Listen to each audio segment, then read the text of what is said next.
Welcome, everybody, on your lunch break. It's only appropriate that we talk about the misery which might have been your week 2 in fantasy football because I am miserable. I was 3-0 all my leagues. Now I'm 1-1 across all of them, and I have injuries to thank for that, and that's why we're here today. I got my friend Ty with me here. Ty, what's up? Not too much. I'm in 5 leagues and thankfully was able to pull out a 4-1 record, but not without losing my number one running back in 2 of my leagues in CMC and Saquon, who we'll get to in a minute. And yeah, just here to break all the injury news and try to help you through what's been a really tough week 2 for a lot of players. For sure. It didn't hurt me. Also, thanks for everybody checking out this weekend, all the DFS content we had on Real Deal Fantasy HQ. Awesome support. Thank you for the likes. Thank you for the shares. Everybody sharing me on Twitter. It's awesome. It's only going to help us grow. It's only going to help you guys do better in your DFS contest when people don't get hurt. I will point out last night's Sunday Night Football, I do hope that you paid attention to the picks that I put in there, specifically the guys that weren't named Metcalf and Lockett. They came through for me. I hope they came through for you too. All right, so now here we go. Where do you want to start? Let's start right at the top. Saquon Barkley out for the entire season after a completely unspectacular week 1. Thank you very much.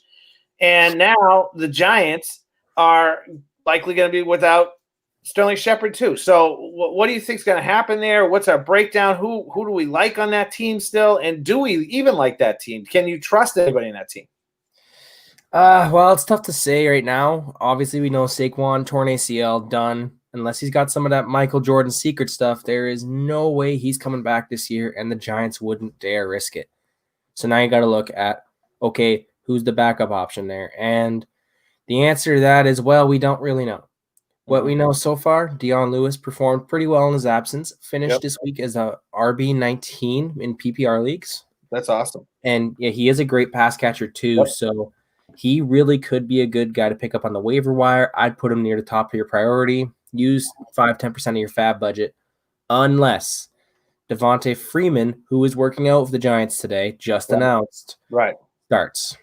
If so, completely different ballgame. And also, he didn't play last week, but Wayne Gallman in deeper leagues could be worth a look if you don't already have him.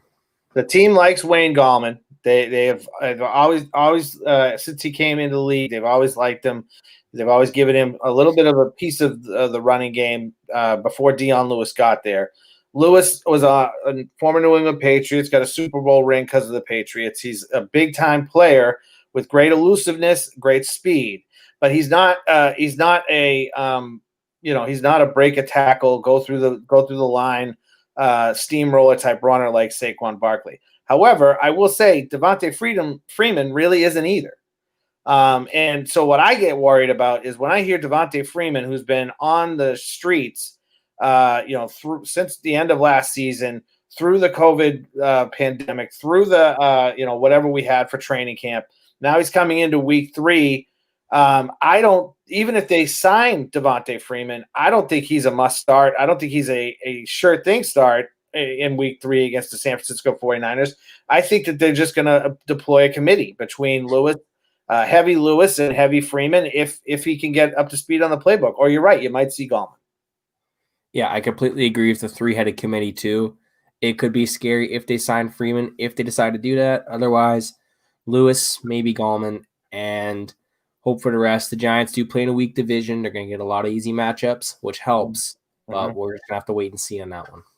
Now you go into week 3 with the Giants, and they're playing the San Francisco 49ers, who are themselves extremely injury-ridden. The real defensive stud, Nick Bosa, went out on Sunday as well. Is that an opportunity there with, I might say, a weakened San Francisco front line and secondary? Is that an opportunity there that the Giants could exploit, even without Saquon Barkley?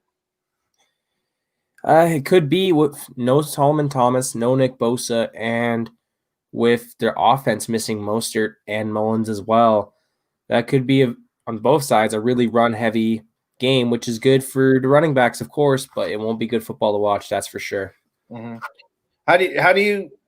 What do you think about Golden Tate? in that game. If there's no Shepard, no Barkley. Assuming no Sterling Shepard, who did suffer a toe injury, we don't really know what his status is. He is a must start, especially in deeper leagues. He'd be a perfect wide receiver 3 flex play. Last game, in the second half alone, he caught all 5 of his targets and I believe for 70 or so yards. If he can keep that production up all game, that's pretty good in the PPR league, especially. That's 12 points. You can't complain about that. I can tell you right now, from a DFS standpoint, this game is going to be likely a stay-away game for me entirely. Too much of a question mark on the running back positions, too much of a question mark on what the offensive scheme is going to be. I just think that there's going to be better plays this coming weekend. We shall see if it ends up being really a two-headed monster in that wide receiver core with Slayton and Tate, and that's it. I probably would like them a little bit. I'd probably like Evan Ingram a little bit more too, but I more than likely going to stay away. Yeah, especially for DFS, I cannot blame you there. However, one guy I'm definitely keeping an eye on is Jerick McKinnon. He's coming off 2 torn ACLs. He's had nothing but bad injury history, but man, did he look good yesterday. 3 touches, 77 yards and a touchdown. Sure did. He replaces that speed that Mostert has. And with Tevin Coleman being as inefficient as he was yesterday, I have a hard time seeing them not giving him at least 15 touches. So for you, if you're trying to replace a Raheem Mostert on your team or on your bench, you're going to the waiver wire, and your number one priority probably is Jerick McKinnon? Yeah, absolutely. Either that or Mike Davis out of Carolina, but we'll get to him in a minute. Yeah, I mean, the thing about the Arizona offense, they looked unbelievable yesterday. And I just think that team is going to be red hot all season, and getting a piece of that here where you may miss Mostert for multiple weeks. We're not sure, but you think that you probably are going to, I think that's a great solution. Let's talk about Christian McCaffrey. I can tell you right now in DFS, he ruined a lot of people's lineups. Yeah, I'll do a check for getting an injury. Ruined by getting an injury. I mean, how dare you, sir? You're only the entire offense. You're the most important cog in that team. How dare you get injured, sir? Exactly. And he still did have a 2-touchdown game, but yeah, it sucked to see him go out, and especially in the fourth quarter, didn't see him at all. And it sounded really good post-game. It sounded like, he's just bunged his ankle up a little bit. He'll be good next Sunday. And Adam Schefter just dropped this 20 minutes ago. He is done for the next few weeks. Out. Wow. Yep. So they put him on IR. I don't think they put him on IR yet, but he's definitely going to miss at least a few weeks. Now you got to keep in mind, IR this season is different than previous seasons. IR now you can come back after 3 weeks. Did Schefter say anything about that? Is there an expected timetable? No. All I heard so far is just a couple weeks. I'll try to pull up the exact tweet here.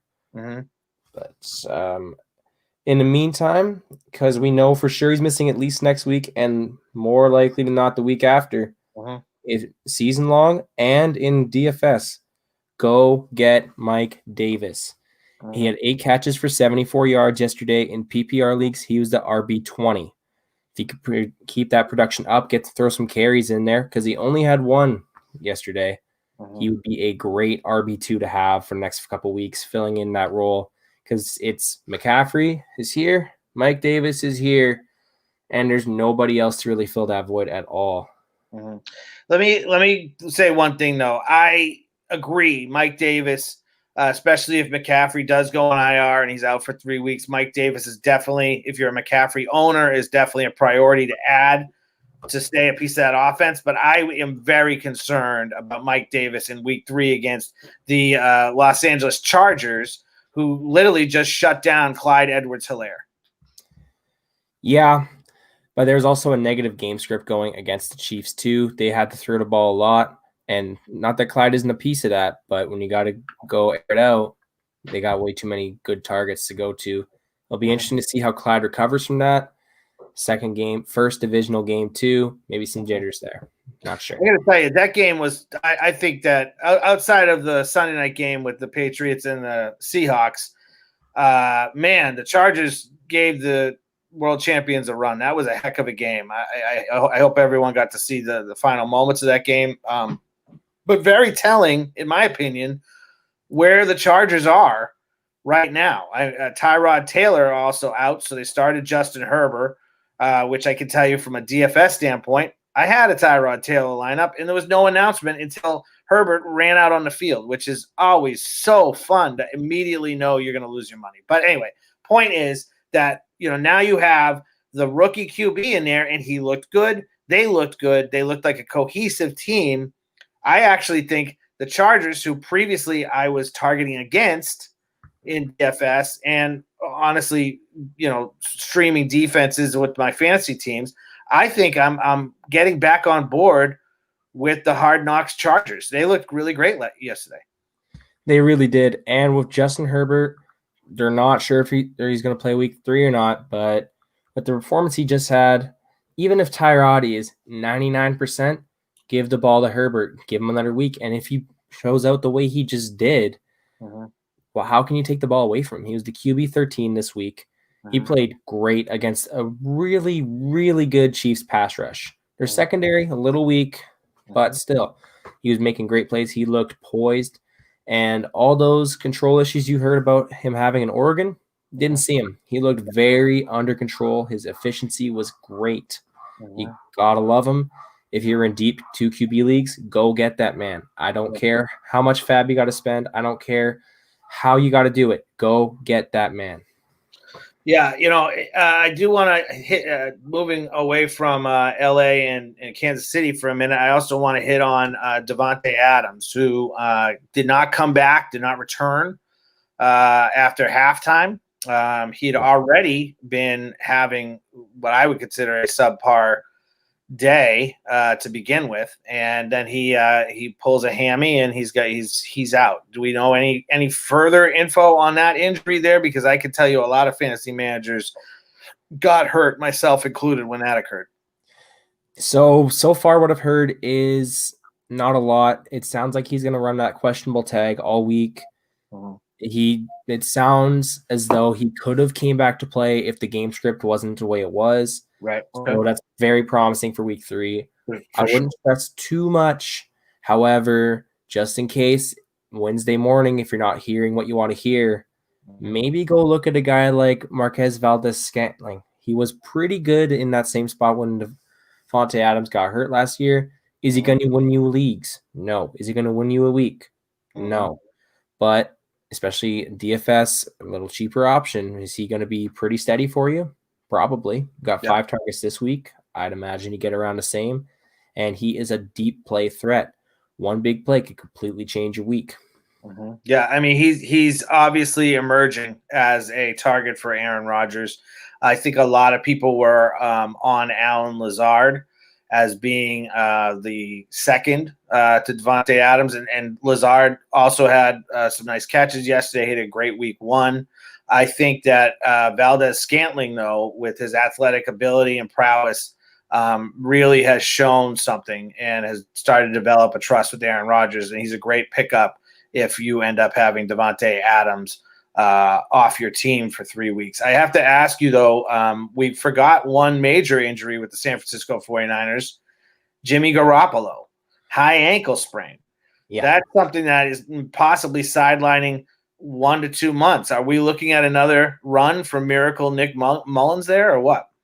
That's what it sounds like. It does not sound like he's going to be back for a while. And Nick Mullins in 2018, he was okay. He went 3-5. He had a couple good games, but he did in the end. And during his 8 weeks, he was the QB 20.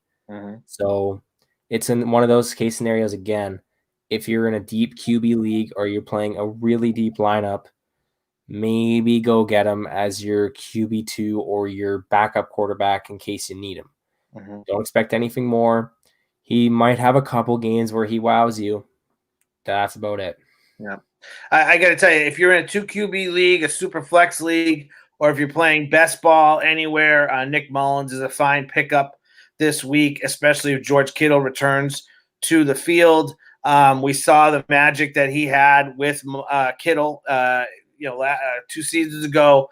I do have to say, though, I don't think there's a ton of fantasy managers who drafted Jimmy Garoppolo, but he was a suggested streamer nearly across the board this week. And if that's the case, you're talking about fantasy managers that are just streaming their quarterback week to week. So if they were riding Garoppolo and they could look at the waiver wire, they're not necessarily locked in or forced in to go to Mullins. Who else do you like on the waiver wire that could be their streaming option that Garoppolo had been for week 1 and week 2?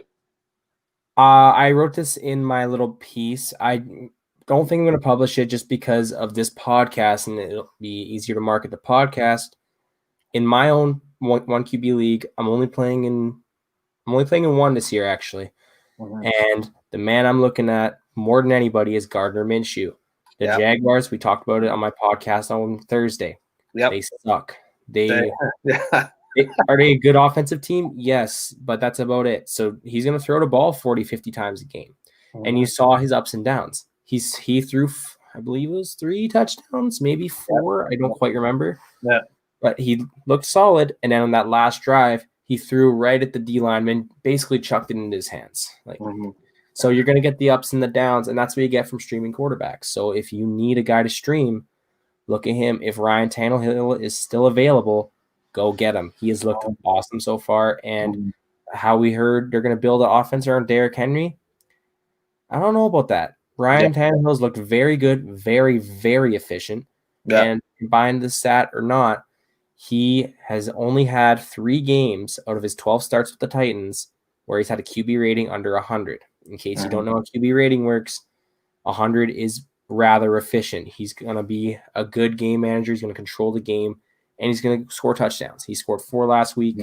Don't expect that every week, but if you're looking for 15, 20 points, that's a good place to look. I got to stay on the Titans for a minute, only because you had A.J. Brown out this week. He had a very difficult matchup in week 1. We expected much bigger things this week should he have suited up. I personally had a pump the brakes, proceed with caution with Corey Davis. He outshined what I had said about him, which was that he had also had a great week 1 in 2019, and I needed to wait and see. He obviously performed extremely well right now. If you are waiting on A.J. Brown news and you have a waiver claim and you're concerned he's going to start in week 3 and you can find Corey Davis on your waiver wire, I think he's a must-add for you. Also, same thing, we're going back to George Kittle. If you streamed a tight end this weekend, maybe it was Logan Thomas or Jared Akins, and he did not perform for you, if he's still available and you can find him, you got to get Jonnu Smith. This guy is obviously a target for Tannehill. He's had 2 touchdowns, 2 weeks, fantastic games. I don't think that there's maybe he's available still on your waiver wire. If he is to me your immediate George Kittle replacement, at least for another week. Yeah, and adding on to Jonnu Smith, really, who else is catching balls over there? Corey Davis, he only got 3 balls last week. Mm-hmm. And when A.J. Brown comes back into the fold, he's not a guy that swallows up targets. Mm-hmm. If at best, they're a 3-headed monster, and Jonnu is the clear second option. I'm not very high on Corey Davis. Once A.J. Brown comes back. I want to put this out. No one is. I mean, Corey, the Titans aren't. The Titans didn't even pick up his 5th-year option. They announced it before the season. All I'm saying is that in week 1, when A.J. Brown received all of the attention, Corey Davis was wide open on every pass, almost every pass he got. Yeah. In week 2, they didn't necessarily, in the beginning of that game, need to focus the same way on Corey Davis that they did. But when they did, he was also available. Is that a trend? It could be. Corey Davis might have the chip on his shoulder. Hey, you're not picking up my 5th-year option? Look what I can do. I get it. And I agree with you. When A.J. Brown is back and healthy, no way I'm going to start Corey Davis over that. But in the meantime, I think he's a worthy waiver wire ad if you need that help at wide receiver. Yeah, for sure, especially if all the wide receiver injuries, we haven't even covered them all yet, which speaks to how bad of a week it was. Yeah. If you're looking for a flex play, the potential's there, but he's very touchdown dependent. I stay away. I think the proceed of caution tag is very justified. Hey, thanks. I appreciate that. I will say this. Duval, right? Like, Yeah. Here's a guy you can pick up if you are missing out on Saquon Barkley, Christian McCaffrey, Mike Davis. He's already used in your league. You don't trust any of the other Giants wonder backs. James Robinson of the Jaguars. Once again, clearly the lead back. This time he got in the end zone. He is going to be a 3-down back for the Jaguars all season long, and I guarantee you can find him on your waiver wire because nobody played him in DFS this weekend. I could tell he was like less than 4% owned, and the guy won a lot of people money. So nobody's looking at him. He got 100% of the running back work in week 1. He shared a little bit with Chris Thompson. Chris Thompson had a late touchdown in that game, which was a beautiful throw by Gardner Minshew. But I think that James Robinson's a great option for you to grab. Yeah. And I use this as my tool in Yahoo leagues. He is only 70% rostered, and he put up RB9 numbers this week. Wow. If he's still there, go get that man. Yeah, for sure. If he's owned, go get that man. He just put up a big performance, but a lot of owners, especially newbies, and these are the guys experienced players need to, for lack of a better word, pick on. So if he doesn't know much about Robinson, you just tell him, oh, it was a fluke. When in reality, that's not a fluke. That man's going to put up RB15, RB20 numbers all year. Now, just really quick, is there any receivers that you like in Jacksonville for Gardner Minshew? If you're picking Gardner Minshew up on the waiver wire to stream, outside of DJ Chark, is it Laviska Shenault? Is it who is it? Is it Chris Conley? Who do you like down there in Duval? I like two guys. Okay. One, Keelan Cole has been awesome so far. He has led the Jaguars in targets in both week 1 and week 2. He's getting slept on right now because, let's face it, it's the Jaguars, and their only big play guy is, in fact, DJ Chark. That's their downside. If he's getting doubled, they got to throw checkdowns. They got to keep it short. That's where Keelan Cole comes in. He was very good this week. He ended up putting up, and I'll see if I can pull it up exactly, but he was very solid.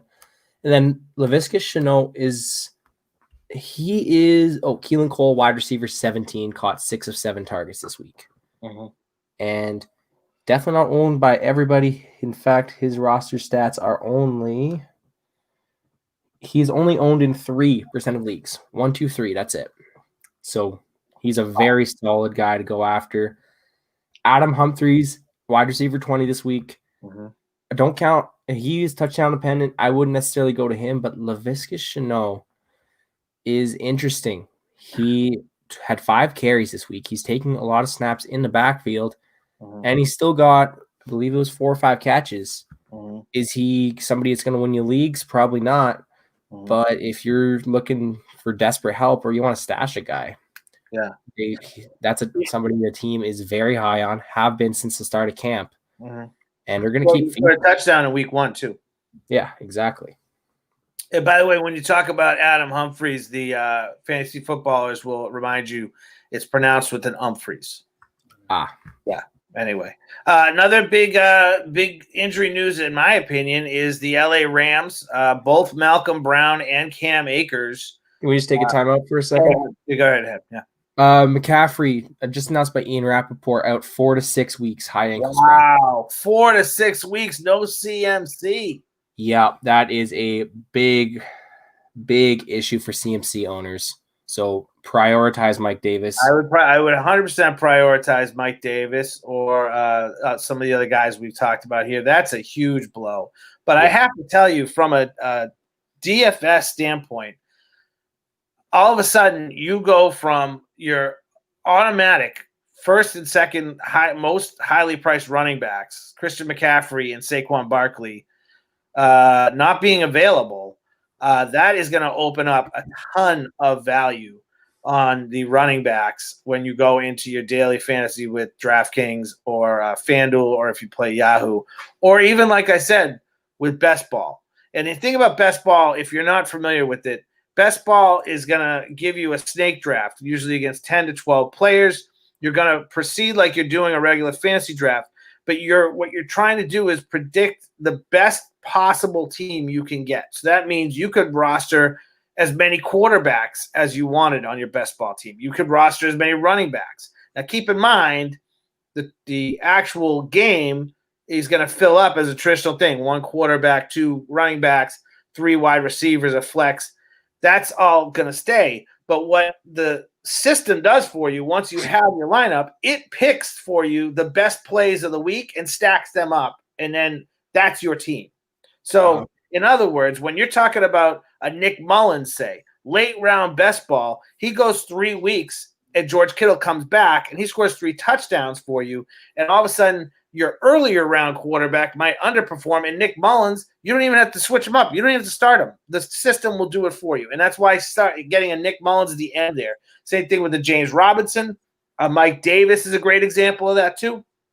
Best ball is really coming on strong. It's a lot of fun. All of Daily Fantasy, well, both Daily Fantasy sites are running it, but you can also get your friends together and do a weekly best ball just for fun. It's a great, great fun thing to keep the things going. And some of these waiver guys, even when their star returns, are going to be great things in situations like best ball, where that star might be eased back in, and this guy, Mike Davis, in 1 week, his first run is a 70-yard pass catch and run to a touchdown, and he's the number 1 RB of the week, and he only had 1 touch because his starter's coming back. So I'm just saying, when you're talking about waivers, if you can't get these guys in waivers, look at things like DFS and best ball to be able to get exposure to some of these players and see that maybe if, say a Wayne Gallman all of a sudden just blows up out of nowhere, he's a trade target for you in your regular fantasy leagues if you're hurting. But you can test it out in something like DFS and best ball. I did want to touch on the Rams. There's been so much hype on the Rams backfield. What's it going to be? A committee. We saw Malcolm Brown and Cam Akers split those touches in week 1. It looked to be that was going to be the game plan here in week 2. However, both Malcolm Brown and Cam Akers went out. Malcolm Brown, bum finger. Cam Akers, bum rib.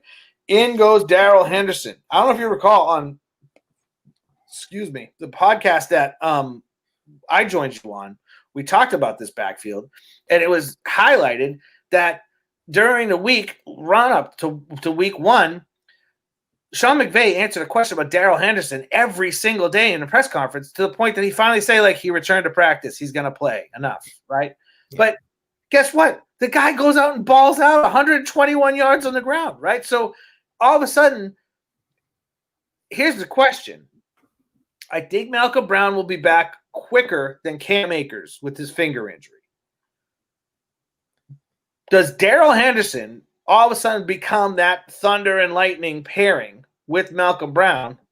Should he come back? And then what happens when Cam Akers is healthy if Daryl Henderson continues to perform like he performed on Sunday? Yeah, so this is where I would have liked to have Laquan on, if possible. He's a big Rams guy. He would know more about this than we would. However, here's my opinion. Okay. Henderson hype has been a thing since the start of last year. He was getting drafted late round, basically kind of like how you're seeing guys like, I guess, really Cam Akers was getting drafted earlier in the draft season before his ADP went up the roof to like the 6th round. Right. Anyways, so that hype's been there, and last year he did nothing, but Todd Gurley was there, so there was reason. Sure. Now, no Todd Gurley. Henderson's hurt to start camp. Again, this opportunity's taken away, and now he finally gets it with Cam Akers getting hurt in the 3rd series of the game and Malcolm Brown doing nothing until he got pulled with that finger issue. And he looked great. Yeah. That being said, how serious are these injuries? If it's a broken rib, maybe Akers is out for a couple weeks and we get to see more Henderson. But if all 3 backs are healthy, I don't see how they're going to go Henderson is RB1. They're going to keep running that committee. That's what Sean McVay said, and I trust what he says, honestly, because what he says he normally acts on. Well, I don't think he's going to walk away from the committee. All I'm saying is in week 1, when all 3 were healthy, it was Malcolm Brown and Cam Akers. Okay. In week 2, Brown and Akers go down with injury, so McVay's hand is forced to have Henderson be your lead back. But coming into week 3, if one of these guys comes back, and they're able to play Malcolm Brown and Cam Akers, it would clearly be the Daryl Henderson and that guy show. Yeah, for sure. And then when these, my point is, if Henderson continues to perform, I would not be surprised when they are all three healthy, that hierarchy of that running back by committee, that deck shuffles a little bit.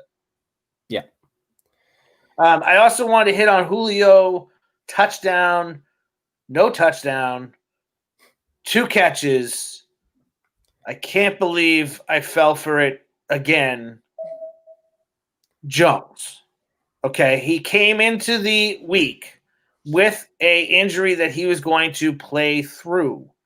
The silence is deafening when you hear Julio Jones say he's going to play through something. I just want to say this. I know that the Falcons are going to go into week 3 to do everything they could possibly do to win.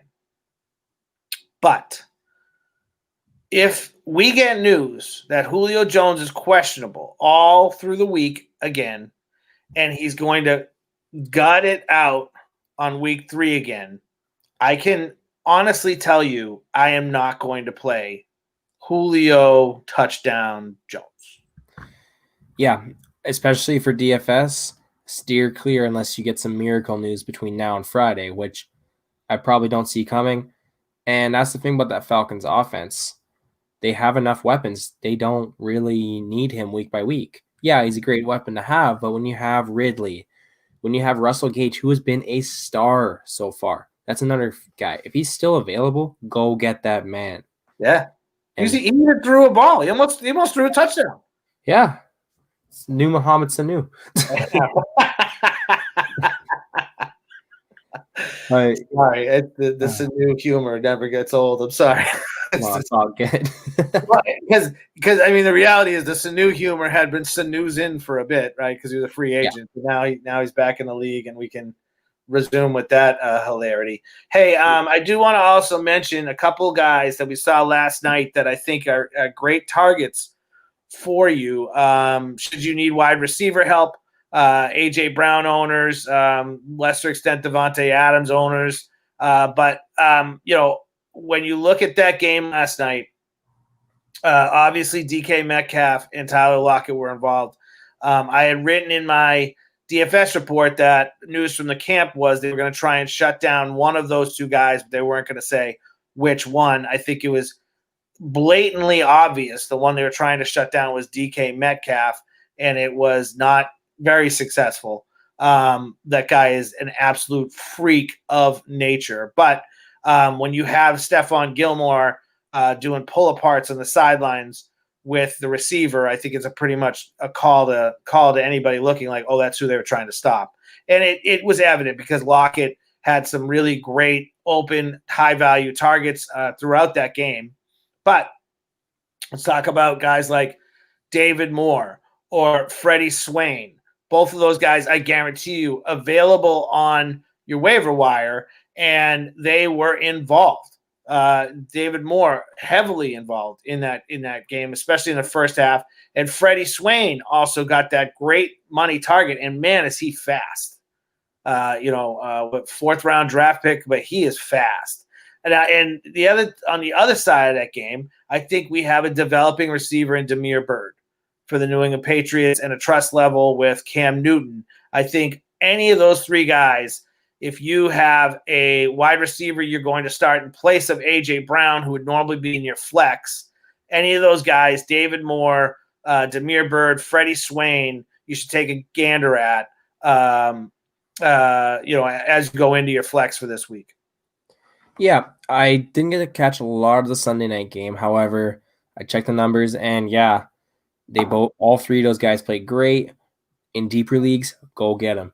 In like 8 or 10 team leagues, maybe not, especially 18 leagues because they're their own monster. But the only issue with those guys is how often is Russell Wilson going to throw 5 touchdowns in a game? Well, he threw 4 in week 1, right? Now he's throwing 5. I think that it's very opponent specific. Yeah, of course. He needed, number one, that's a rivalry game. They talked about it on the broadcast. as a New England fan, I can tell you we want to beat Pete Carroll, our former coach, and Russell Wilson.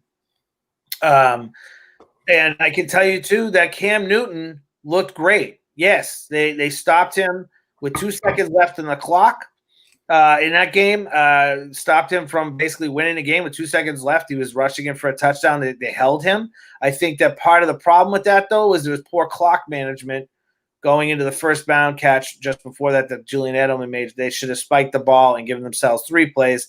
They didn't, and they just ran a passing play, which brought the clock down to 2 seconds, and that's where we are. But all in all, when you look at the whole of Cam Newton and the New England Patriots, they played a very competitive and aggressive game against a hugely talented Seattle offense. But why I'm really bringing up this game is the Seattle defense. They carted out 3 guys last night in the secondary. All right. And I think that as much as we've probably all been a little bit gun shy against targeting against Seattle because of the legendary Legion of Boom that is no longer there, you're talking about a team that is going to bring out 3 rookies in week 3 to take the place of starters who got injured and taken out in week 2.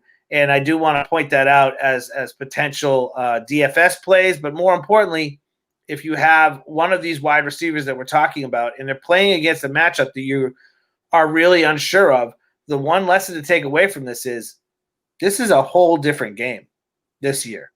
Guys didn't have preseason. They didn't have a full training camp. Injuries are going to happen. Mistakes are going to happen. I think that you can, if you have confidence in a receiver, even if it's a guy you picked up on a waiver wire to replace an injured player, you got to play him because you never know what's going to happen. Yeah. And do you have the week 3 matchup for the Seahawks? Let me just do a quick little search here. Okay. I just pulled it up, and that's why I was looking at it, and then my phone locked. Okay, let's see.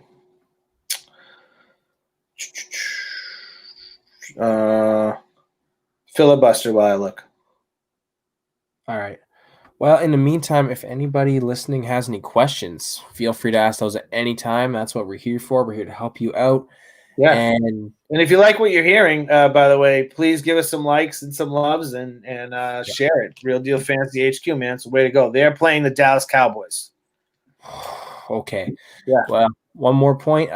If you're listening, go check out my podcast coming out on Thursday. It's going to be a lot of talk like this. Not sure who I'm having on yet, but definitely be cramming a fantasy football talk, especially post waiver wire. Going to have a lot of market evaluation to look at. In the meantime, wow, that could be a shootout. Mm-hmm. Considering the Cowboys just gave up 39 to the Falcons, who are an amazing offense, and completely played themselves out of that game. Like that onside kick may have been the stupidest play I have ever seen in my life. Yeah. But that's whatever. Well, especially because onside kicks aren't like onside kicks used to be anymore. Exactly. Like, yeah, I mean, like you can't stack the one sideline. It's a different type of kick. And to see the Falcons really give that up and give up that game, it's heartbreaking for that, in my opinion, for that team, for Coach Dan Quinn. That's a game they should have won. Oh, no question. They had complete control and just gave it up. Their defense fell underneath themselves, and then the entire special teams coach has to get fired, right? Mm-hmm. I would seriously look to make a change there. I mean, that just, to me, you can't give that up. But when you look at the game last night, I think that the game on Sunday against the Cowboys it's going to look very similar. You have a mobile quarterback in Dak Prescott, not as mobile as Cam Newton, but mobile just the same.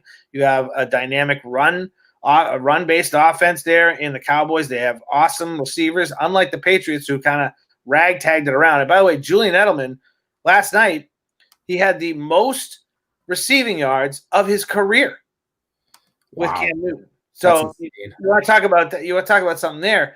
But the point is that I think that with a banged-up Seattle secondary, with dangerous under center for them, and with the Cowboys now riding this wave of excitement from their win, that might be the fantasy game of the week. And that is one thing to consider. If for some reason you have the capacity to trade for a Gallup or a CeeDee Lamb or an Amari Cooper because you're down, maybe you have Julio and you don't trust him, or maybe Devante Adams, he's not going to play. He's going to take a seat in week 3. Any of those things, if you have the capacity to trade for them, I think get a piece of that game. Likewise to Lockett or Metcalf. I think Metcalf's going to cost you a lot more than Lockett will, which is fair. But Lockett obviously is a big time part of that offense. So if you can get if you need to stream anything this weekend for any reason, if you get a piece of that Dallas-Seattle game, I think that might be a game to target players on the waiver wire and for trades.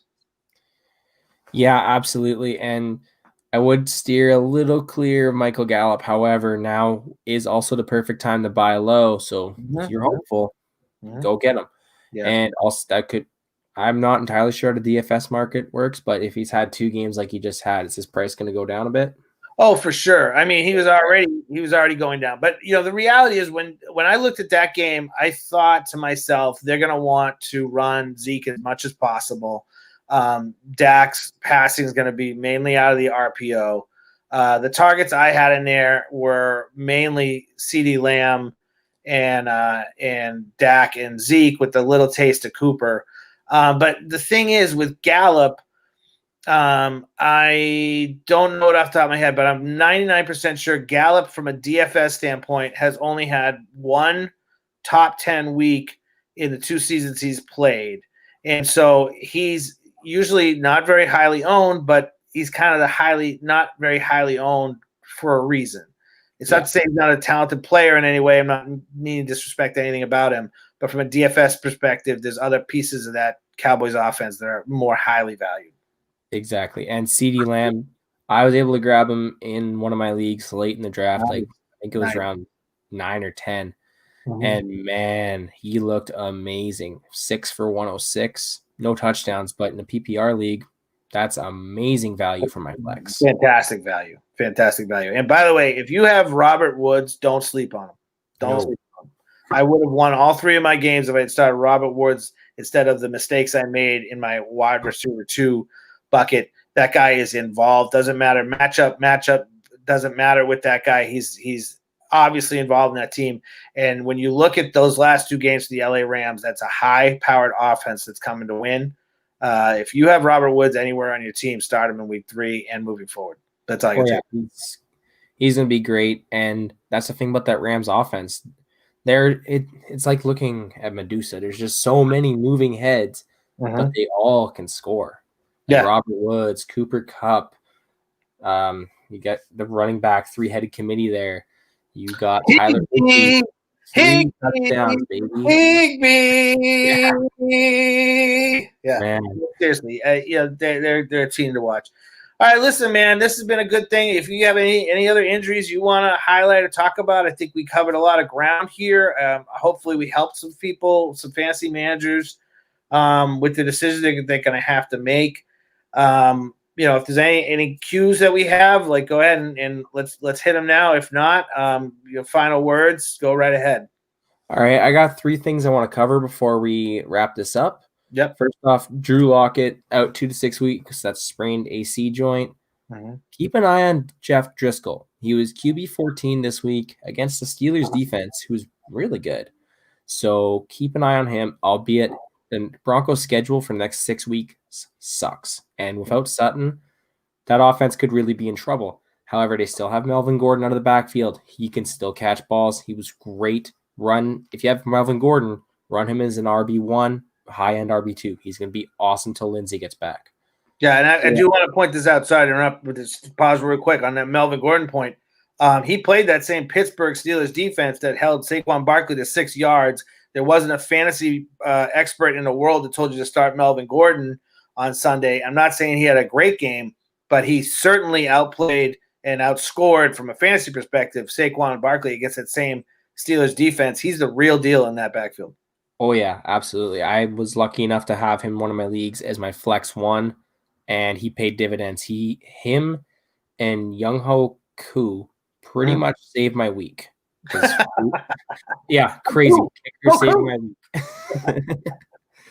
But yeah, he was great. Ride that hot hand. Even when Lindsey gets back, he might have complete control of that backfield, and they'll use Lindsey in like a check down role. I don't know. We'll wait and see on that. And if 2 QB leagues, if Jeff Driscoll is still there, get him. He'll be great for you. And another one I wanted to touch on was Paris Campbell. That injury did not look good. It sucks because he was one of the hot hands to go grab, and just his season, it looks like it's in jeopardy. Yeah. However, the unfortunate part of football is when one man goes, another man comes and fills that spot. And Michael Pittman Jr. Yeah, Michael Pittman Jr. He caught 4 of his 6 targets yesterday. Didn't put up outstanding numbers, but give him a full game in that role. He should be a okay flex play. And for anybody who bought high on Nyheim Hines last week, don't give up yet. Yeah, because now there's a lot more opportunities for checkdowns, and Phillip Rivers loves his checkdowns. Loves them. I was an Austin Eckler owner last year. It was amazing, and you know what? Some games he's just not going to put up those numbers, but give him the opportunity. He is going to put up some numbers. Maybe sit him this week, see what he does. Don't give up. Yeah. And my final one, I just had it. Oh, geez. I don't remember where it is now. All right. Oh, yeah. My final thing, Zeke now being the number 1 off the board drafted running back is going to be healthy this week. You might see his numbers and say, wow, that really sucks for my RB1. Just give it time. Dak Prescott has ran in 3 touchdowns so far. Is he going to keep that up? No.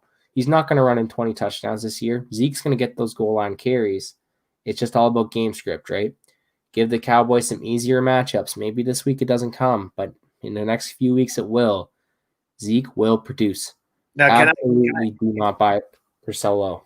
Can I ask your opinion, knowing that Zeke is the most valued running back going into week 3 from a draft position and also from a player, is this an opportunity if you're a Saquon Barkley owner or Christian McCaffrey owner?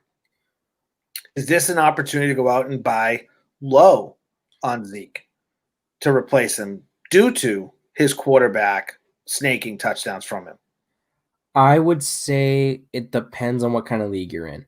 If the Zeke owner, considering normally drafted 103, probably drafted 208 after, has a solid running back behind him, maybe you do. If some guy has Zeke and Carson, go grab Zeke. Carson has looked like an RB1, and that owner, if he doesn't know better, will likely try to sell on Zeke, and you could get him at way less than what he's worth. Now, keep in mind, you're going to need to trade some significant pieces. You're not going to get him for Michael Pittman Jr.